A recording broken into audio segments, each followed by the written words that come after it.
So then, here is a conception of nature as something you must trust. Outside nature, the birds, the bees, the flowers, the mountains, the clouds, and inside nature, human nature. Now, nature isn't trustworthy completely. It'll sometimes let you down with a wallop. But that's the risk you take. That's the risk of life. What's the alternative? I do not trust nature at all. It's got to be watched. Do you know what that leads to? It leads to 1984 and Big Brother. It leads to the totalitarian state where everybody is his brother's policeman, and where everybody is watching everybody else to report them to the authorities, where you can't trust your own motivation, where you have to have a psychoanalyst in charge of you all the time to be sure that you don't think dangerous thoughts or peculiar thoughts. And you report all peculiar thoughts to your analyst, and your analyst keeps a record of them and reports them to the government. And everybody is busy keeping records of everything. It's much more important to record what happens than what happens. This is already eating us up. It's much more important that you have your books right than that you conduct your business in a good way. In universities, it's much more important that the registrar's records be in order than that the library be well stocked. After all, do you know your grades are all locked up in safes, and they're protected from thievery and pilfering, and they're the most valuable property that the university has. The library can go hang. Then furthermore, the main function of a university is, what any sensible person would imagine, to teach students and to do research. So the faculty should be the most important thing in the university. On the contrary, the administration is the most important thing. The people who keep the records, who make the game rules up. And so the faculty are always being obstructed by the administration and being forced to attend irrelevant meetings and to do everything but scholarship. Do you know what scholarship means? What a school means? The original meaning of a schola? Leisure. We talked of a scholar and a gentleman because a gentleman was a person who had a private income, and he could afford to be a scholar. He didn't have to earn a living, therefore he could study the classics and poetry and things like that. Today, nothing is more busy than a school. They make you work, because you got through on schedule. They have expedited courses, and you go to school so as to get a union card with PhD or something so that you can earn a living. So that's a whole contradiction of scholarship. Scholarship is to study everything that's unimportant, not necessary for survival. All the charming irrelevances of life. But you see, the thing is this: if you don't have a room in your life for the playful, life's not worth living. All work and no play makes Jack a dull boy. But if the only reason for which Jack plays is that he can work better afterwards, he's not really playing. He's playing because it's good for him. He's not playing at all.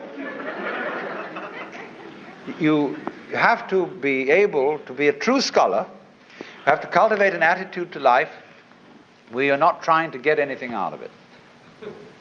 You pick up a pebble on the beach, look at it. It's beautiful. Don't try and get a sermon out of it. Sermons in stones and God in everything be damned.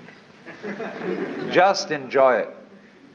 Don't feel that you've got to salve your conscience by saying that this is for the advancement of your aesthetic understanding. Enjoy the pebble. If you do that, you become healthy. You become able to be a loving, helpful human being. But if you can't do that, If you can only do things because they are somehow you're going to get something out of it, you're a vulture. So, we have to learn. We don't have to, you don't have to do anything. You don't have to go on living. But it's a great idea, it's a great thing if you can learn what the Chinese call purposelessness. They think nature is purposeless. When we say something's purposeless, that's put down.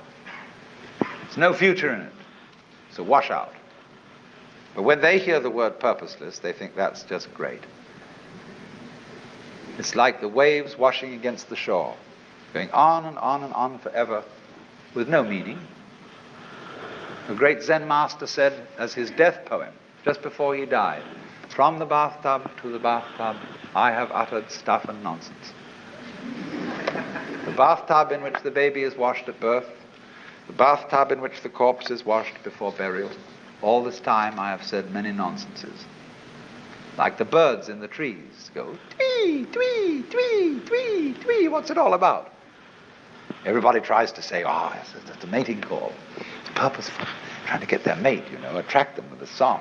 That's why they have colors. Butterflies have eyes on them. Self-protection. Engineering view of the universe. Why do that? They say, well, it's because they need to survive. Well, why survive? What's that for? Well, to survive. See, human beings, really a lot of tubes. And all living creatures are just tubes. And these tubes have to put things in at one end and let it out at the other. Then they get clever about it and they develop nerve ganglia on one end of the tube, the eating end, called a head. And it's got eyes in it, it's got ears in it, it's got little organs, antenna and things like this. And that helps you to find things to put in one end so that you can let them out the other. Well, while you're doing this, you see the stuff going through wears the tube out. And so that the show can go on, the tubes have complicated ways of making other tubes who will go on doing the same thing. In at one end, out the other. And they say, well, that's terribly serious. That's awfully important. We've got to keep on doing this.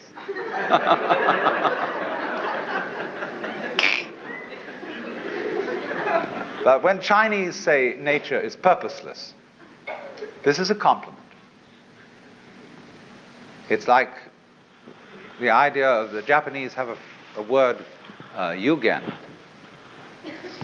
And they describe yugen as watching wild geese fly and be hidden in the clouds. As watching a ship vanish behind a distant island. As wandering on and on in a great forest with no thought of return. Haven't you done this? Haven't you gone on a walk with no particular purpose in mind? Carry a stick with you and you occasionally hit at old stumps and wander along and sometimes twiddle your thumbs. It's at that moment that you are a perfectly rational human being. You've learned purposelessness. All music is purposeless. Is music getting somewhere? If it were, if the aim of music of a symphony were to get to the final bar, the best conductor would be the one who got there fastest. See, dancing, when you dance, do you aim to arrive at a particular place on the floor? Is that the idea of dancing? No? The aim of dancing is to dance, is the present. Well, it's exactly the same with our life.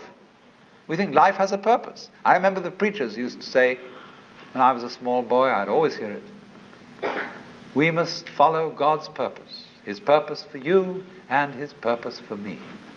When I asked these cats what the purpose was, they never knew. They didn't know what it was. They had a hymn. God is working his purpose out as year succeeds to year. God is working his purpose out and the time is drawing near.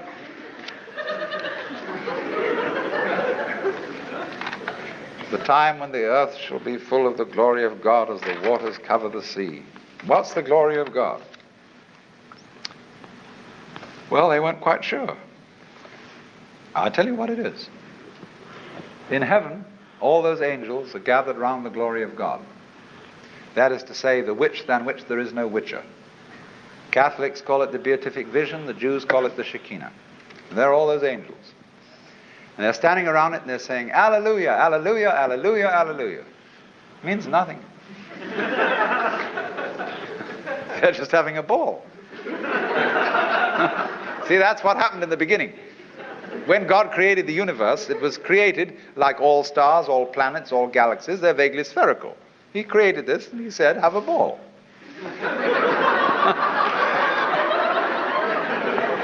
But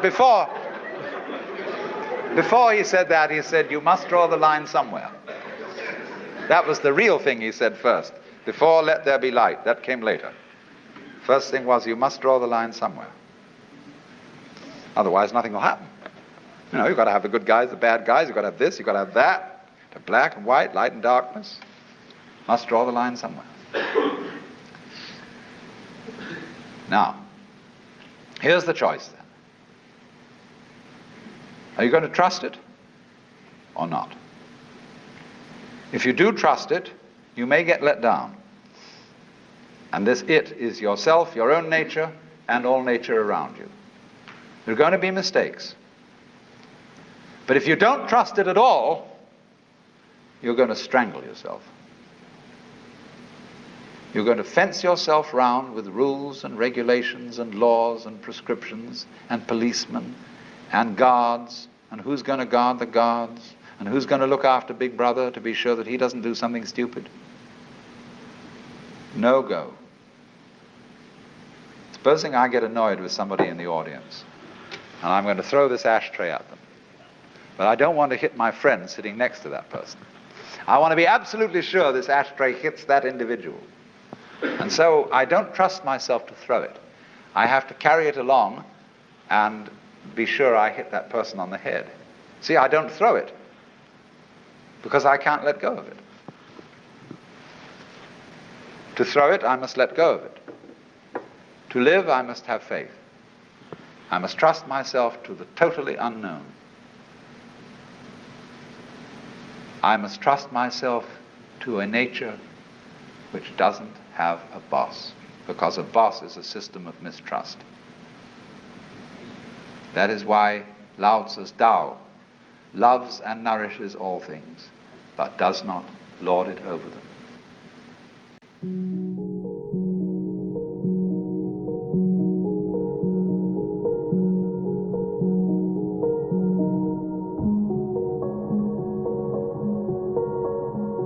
The ideas of Alan Watts are fundamental contributions to the wisdom on this channel, but the animations displayed here are merely the tip of the iceberg.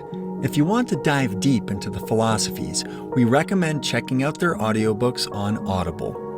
We are truly blessed to have access to life-enhancing perspectives at the click of a button, and Audible makes it just that easy. Go to audible.com/afterschool or text AFTERSCHOOL to 500-500 to listen for free to the audiobooks of Eckhart Tolle, Alan Watts, or any audiobook of your choice from Audible's vast selection of audiobooks, podcasts, and more. Audible makes it easy to absorb the information while you are cooking, cleaning, exercising, or on the go. Give yourself the gift of listening. For more, go to audible.com/afterschool or text AFTERSCHOOL to 500-500.